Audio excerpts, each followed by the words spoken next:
கிறிஸ்துவுக்குள் பிரியமானவர்களே, இந்த நாளுக்கான தினசரி தியான வசனம் மத்தேயு எழுதின சுவிசேஷம் 9வது அதிகாரம் 4வது வசனம். மத்தேயு 9:4. மேத்யூ 9:4. இயேசு அவர்கள் நினைவுகளை அறிந்து, நீங்கள் உங்கள் இருதயங்களில் பொல்லாதவைகளை சிந்திக்கிறது என்ன? இப்போ இயேசு கிறிஸ்து பரிசேய வேதபாரகர்கள் அவங்க மனசில் தான் நினைக்கிறாங்க, இவர் என்ன தேவனுக்கு எதிராக தேவ தூஷணம் பண்ணுறாரு, தேவனுடைய நாமத்தை அவப்படுத்தும் விஷமாக பேசுகிறாரு அப்படின்னு சொல்லி அவங்க மனசில் தான் நினைக்கிறாங்க. அதை பார்த்து ஆண்டவர் என்ன சொல்கிறாரு, அவங்களுடைய சிந்தைகளை அறிந்து மத்தேயு 12வது அதிகாரம் 25வது வசனம் பார்க்கிறோம். மறுபடியும் இயேசு அவர்கள் சிந்தனைகளை அறிந்து அவர்களை நோக்கி, தனக்குத்தானே விரோதமாய் பிரிந்திருக்கிற எந்த ராஜ்யம் பாழாய் போகும், தனக்குத்தானே விரோதமாய் பிரிந்திருக்கிற எந்த பட்டணமும் எந்த வீடும் நிலை நிற்க மாட்டாது. அப்போ என்ன, அவங்க எப்போவுமே தேவதூஷணம் நினைக்கக்கூடியதாக அவங்க இருதயத்தில் என்ன நினைக்கிறாங்கன்னு ஒரு நிமிஷம் நல்லா தெரிஞ்சுக்கொள்ளுங்க. பழைய ஏற்பாட்டில் அவங்க எல்லாம் இந்த வேத பாரகர்கள் இவர்கள் எல்லாம் என்ன, பழைய ஏற்பாடு ரொம்ப நல்லா தெரியும்.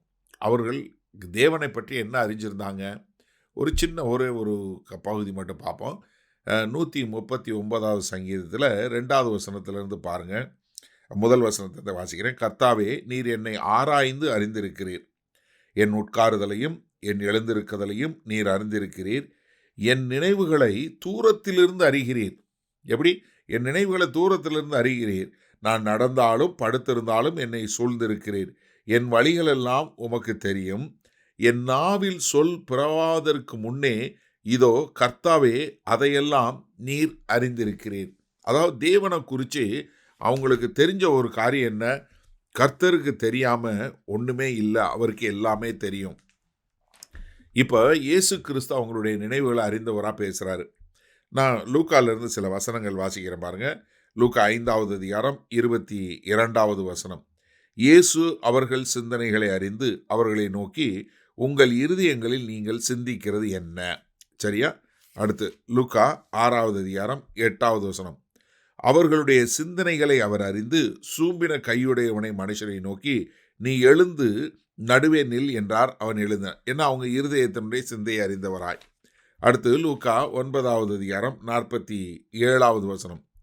இயேசு அவர்கள் இருதயத்தின் யோசனை அறிந்து ஒரு சிறு பிள்ளையை எடுத்து அதை தமது அருகே நிறுத்தி என்ன சொல்கிறாரு, இந்த சிறு பிள்ளை போல வரலைன்னா நீங்கள் தேவனுடைய ராஜ்யத்தில் வர முடியாது.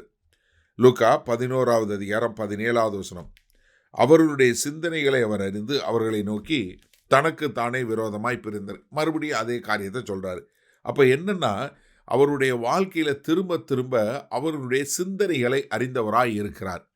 இப்போது இந்த வேத பாரகர்கள் என்ன, அவங்க நினைத்த அவர்களுடைய காரியங்களை, அவங்க மனசில் நினைச்ச காரியங்களை இங்கே கர்த்தராகிய இயேசு கிறிஸ்து சொல்கிறாரு. இது யார் ஒருத்தரால் முடியும்? தேவன் ஒருத்தரால் தான் முடியும். அப்போ இயேசு யாரு? தேவன். இதை அவர்கள் புரிந்து கொள்ள தவறிவிட்டார்கள். இந்த செய்தியை கேட்கிற நீங்களும் நானும் அதை தெளிவாக அறிந்து கொள்ளணும். சரி, இந்த நாளில் இந்த வசனத்தை நம்ம எப்படி எடுத்துக்கொள்வது? நிறைய நேரங்களில் நான் பார்த்துருக்கிறேன், கர்த்தர் ரொம்ப ஒரு கிருபையாக என்னை வழிநடத்தும் போது ஒரு சில இடங்களில் அவங்கள்ட்ட போய் பேசும்போது ரொம்ப தீர்க்க தரிசனமாக கர்த்தர் என் மூலமாக அவங்கள்ட்ட சொன்ன உடனே அவங்களுக்கு ரொம்ப ஆச்சரியமாக இருக்கும். எப்படி எனக்கு தெரியும் அப்படின்னு. நான் சொல்லுவேன், எனக்கு தெரியவே தெரியாது. இது யாருக்கு தெரியும்? உங்கள் இருதயத்தில் என்ன இருக்குங்கிற கர்த்தருக்கு தெரியும். அதை அறிந்தவர் தான் தேவன். அப்போ அவங்களுக்கு என்ன தெரியுமா வரும்? உடனே, வாவ், இப்படிப்பட்ட ஒரு தேவனா, என்னுடைய காரியங்களை அறிந்து வைத்திருக்கிற தேவனா, இவ்வளவு தெளிவாக தெரிந்து வைத்திருக்கிற தேவனா என்று சொல்லக்கூடிய ஒரு பிரமிப்பு உண்டாகும். இப்போ நீங்கள் யோசிச்சு பாருங்கள், இன்றைக்கி இந்த செய்தியை கேட்டுட்டு உட்காந்துருக்கீங்க. இப்போ உங்கள் இருதயத்தில் என்ன ஓடுதுங்கிறத இன்னொருத்தவங்க உங்ககிட்ட சொன்னால் உங்களுக்கு எப்படி இருக்கும்? உடனே உங்களுக்கு என்ன வரும்? ஐயோ, ஆண்டவர் என்னோட பேசுகிறாரு, கர்த்தர் என்னோட பேசுகிறாருன்னு சொல்லக்கூடிய ஒரு பயங்கரமான ஒரு பிரமிப்பு, ஆச்சரியம், கர்த்தர் மேலே ஒரு பெரிய ஒரு பற்றுதல் உண்டாகுமா இல்லையா? நிச்சயமா. ஆனால் இவர்கள் என்ன பண்ணுறாங்க? உட்கார்ந்து சிந்திக்கிறாங்க. அந்த சிந்திக்கிறத சொல்லும் போதும் அவர்கள் என்ன பண்ணலை, அதை தேவனை மகிமைப்படுத்தக்கூடிய காரியமாக எடுக்காமல் மாறாக அதை தேவ தூஷணம் என்று எடுக்கக்கூடிய மக்கள். சிந்திச்சு பாருங்க. இன்றைக்கு யாராவது நம்ம இருதயத்தில் ஓடுறத சொல்ல முடியுமா?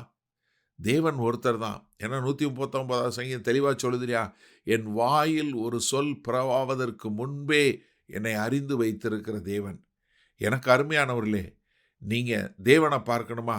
கர்த்தராகிய இயேசு கிறிஸ்துல பாருங்க. தேவன் யார் என்பதை நமக்கு வெளிப்படுத்த தான் கர்த்தராகிய இயேசு கிறிஸ்து இந்த பூமிக்கு வந்தார். அதைத்தான் நம்ம கிறிஸ்மஸ் என்று கொண்டாடுகிறோம். அப்போ எனக்கு அருமையான சகோதரனே, சகோதரியே, அவர்தான் உண்மையான தேவன் என்று ஏற்றுக்கொண்டு அவருக்கென்று வாழ்வீர்களா? மகா கிருபையும் இரக்கம் நிறைந்த எங்கள் அன்பின் தகப்பனே, இதோ கர்த்தராகிய இயேசு கிறிஸ்து இதோ தேவன் என்பதற்கு மிகப்பெரிய ஒரு சான்றாக நாங்கள் பார்க்கிறோம். எங்களுடைய இருதயத்தின் யோசனைகளை அறிந்து வைத்திருக்கிற தேவனாய் இருக்கிறீங்க. அதற்காய் கொடான கோடி நன்றி செலுத்துகிறோம். இயேசு கிறிஸ்துவின் மூலம் பிதாவே, ஆமேன். கர்த்தர் உங்களை ஆசீர்வதிப்பாராக. நாம் இன்று மாலை மண்ணால சந்திப்போம்.